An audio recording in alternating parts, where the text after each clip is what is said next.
Visa জটিলতার মুখে পড়ছে বাংলাদেশিরা। বিদেশে পড়া, কাজ কিংবা ভ্রমণ, এই তিনটি ক্ষেত্রে এখন বাংলাদেশিদের কঠিন বাস্তবতার মুখে পড়তে হচ্ছে। কোথাও জটিল প্রক্রিয়া, কোথাও কার্যত বন্ধ বাংলাদেশের ভিসা।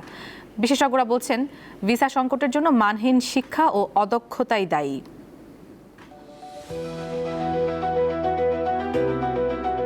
ইউরোপ, আমেরিকা থেকে শুরু করে মধ্যপ্রাচ্য প্রায় সব জায়গাতেই বাংলাদেশিদের জন্য ভিসা পাওয়া বেশ কঠিন হয়ে গেছে। ফলে প্রশ্ন উঠছে, হঠাৎ কেন এই সংকট? দায়টা আসলে কার? সাম্প্রতিক সময়ে বিদেশে উচ্চশিক্ষা কিংবা ভ্রমণের সুযোগ পেয়েও ভিসা পাচ্ছেন না অনেক বাংলাদেশি। কি যোগ্যতা থাকার কারণে ৮০ এবং ৯০ দশকে যারা গেছে তারা একটা ভালো উন্নত জীবন সেখানে পেয়েছে, সেই ট্রেন্ডটা কিন্তু এখন নাই। এখন আমরা দেখি অনেক সময়ই যে যেমন স্টুডেন্ট ভিসা নিয়ে যারা যায় ইউরোপ বা আমেরিকায়, তারা মানসিকতাই থাকে যে আমি ওখানে পার্মানেন্ট হব, কিন্তু তার সেই লেভেলের কোয়ালিফিকেশনটা তো থাকতে হবে যে সে প্রফেশনাল হিসাবে কাজ করবে। অনেকেই কিন্তু প্রফেশনাল হিসাবে চিন্তা করে না। শ্রমবাজারেও ভিসা জটিলতার সংকট স্পষ্ট। সৌদি আরব ছাড়া মধ্যপ্রাচ্যের বেশিরভাগ দেশই বাংলাদেশ থেকে শ্রমিক নেওয়া বন্ধ এবং কিছু ক্ষেত্রে সীমিত করেছে। জাপান ও সিঙ্গাপুরে অল্প কিছু দক্ষ কর্মী গেলেও সংখ্যাটা সীমিত।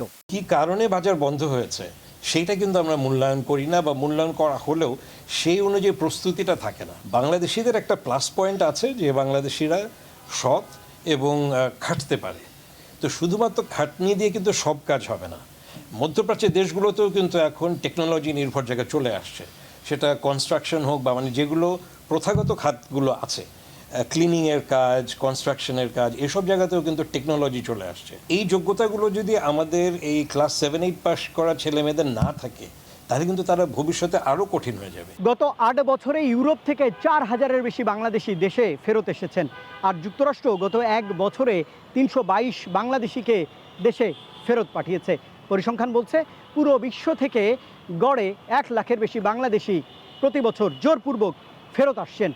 এত সবের পরও সংযুক্ত আরব আমিরাত, কুয়েত, কাতারের মতো দেশ বাংলাদেশিদের জন্য ভিসা বন্ধ বা সীমিত করে দিয়েছে। আর পাশের বন্ধুপ্রতিম রাষ্ট্র ভারত তো ২০২৪-এর ৫ আগস্টের পর এদেশের মানুষের ট্যুরিস্ট ভিসা বন্ধ রেখেছে। আমাদের যে নতুন নির্বাচিত সরকার আছে, এই সরকারের আপনার কূটনৈতিক পর্যায় থেকে এটার একটা উদ্বেগ বাড়াতে হবে, এবং আমি মনে করি যে ট্রাভেল এজেন্সির ভিসা প্রসেসিংয়ের ক্ষেত্রে ট্রাভেল এজেন্সির সংশ্লিষ্টতা বাড়াতে হবে, যাতে করে আপনার ট্রাভেল এজেন্সি ডকুমেন্টসগুলো ভেরিফাই করে দিতে পারে। অ্যাম্বাসি এটা খুব সহজেই তাহলে ভিসা যোগ্য প্রার্থীগুলো বেছে নিতে পারবে। সংশ্লিষ্টরা বলছেন, সাম্প্রতিক সময়ে বাংলাদেশের অনেক নাগরিককে দেওয়া ভিসাও কোনো কারণ ছাড়াই মেয়াদ শেষের আগে বাতিল করেছে যুক্তরাষ্ট্র। যেমন আমাদের সবচেয়ে বেশি। রুবায়েত হাসান, দীপ্ত সংবাদ, ঢাকা।